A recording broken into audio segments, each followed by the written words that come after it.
Hi, it's me, your trash queen.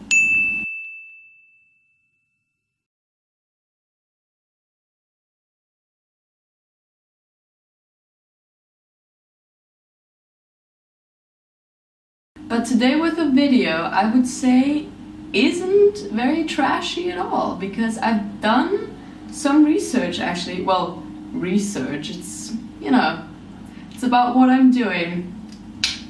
I feel like I have talked about this in the past videos quite a lot, but this is really the explanation video about what I do, about the EVS, European Voluntary Service. That's what I'm doing.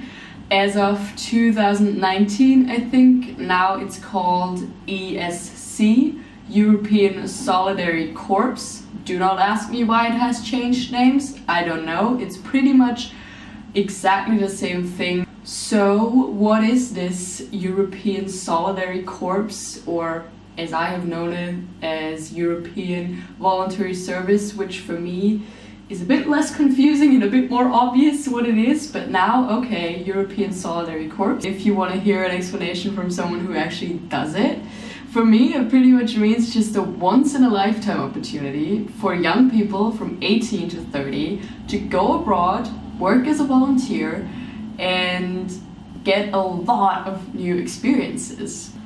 What's also one of the things that I feel like should be mentioned when explaining this volunteering opportunity is that there's so many different projects to choose from. For example, there's working in the environment with handicapped people, working with children, working in school, working in high schools, working with adults. I know someone who works in a circus. Me personally, I work in youth information. But as you see, there's so many different topics. There's something for everyone to choose from. The project lasts from 2 to 12 months. My project, for example, lasts for 9 months. I know people whose project lasts for 10. I know people whose project lasts for 5 months. The projects are mostly in the European Union, within a country of the European Union. Sometimes countries outside of the European Union offer projects, but when I applied, I didn't find anything outside of the European Union. And I wasn't specifically looking for that, but just so you know, this program is really focused on the European Union. So if you want to go to another continent, if you want to go, I don't know, to Asia or the United States, this is not the project for you. As to how to apply, I have put pretty much all the links you could need down in the info box. There is a link that goes to the official site of the European Solidarity Corps, which is in English, and then also a link for the Austrian site. Both links lead to sites that are very well explained. The layout is very clear, you find everything quickly, and it's pretty self-explanatory what to do. Now, when I applied, it was still a little bit different, but the first step you can do is still the same. What I did was I contacted the regional office in my state, which is Upper Austria. I also put the link for that down below, where you can find all the regional offices in Austria. I contacted the person from Upper Austria. She's called Susanne Rosmann. She gave me like the first bits of information, and then I was invited to like an info evening where we were just, all the young people interested, and she gave us the information we needed. She also gave us like links and websites, a bit of like an explanation of what's gonna happen, and that was really helpful. And after that, I just kind of jumped right into it and looked into projects, looked into how to apply. The step to first contact your regional office, I think that's very important. They are going to be your sending organization, so you will be in contact with them a lot, and they will help you throughout the process. As I mentioned, for me it was a bit different. When I applied, you had to write an individual motivation letter for each project.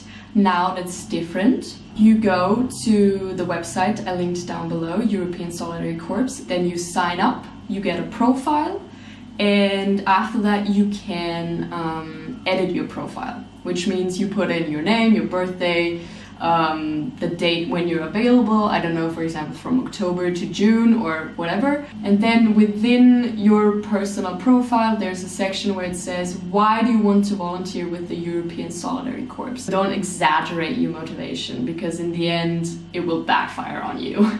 Really focus on your experiences. Don't focus too much on, I don't know, your education, for example. Because if you want to work in the environment and you just focus on, ooh, I have gone to this high school which was focused on science, so I know a lot of biology, good, obviously, but if you also have experience in already working in an, I don't know, a gardening place or a place that plants trees, I feel like that's more important than, your general education. There is also always a deadline for when to apply. Right now, I think the deadline is mid or end of April if you want to start your project in autumn. So if you are right now an Austrian student, you are in your last year of high school and you don't really know what to do next year, then you can start applying right now to projects if you want to start your project in September or October. I've put the link down below, as I said, for the Austrian website of the European Solidarity Corps. If you scroll down a bit, you can find a countdown to the next deadline. I mentioned before, in the new system you have to fill out just your own profile. You don't have to specifically. Hi, don't ask me why or how, but this video file got damaged and it just cut off at this part, so I'm filling in. So what really has changed is the fact that when I applied, I had to write one specific motivation letter for each individual project, and I had to send my CV and my motivation letter to each organization. Now it's different. You have your profile with your little motivation box, why you want to do the volunteering service, and with all your facts like your birthday and stuff like this, like your CV, already in your profile. So what you do is you apply to the project by just clicking on apply. They see your application, they click on your profile, read through it, and then decide if you might fit the project or not. Hopefully you do. And then the organization reaches out to you.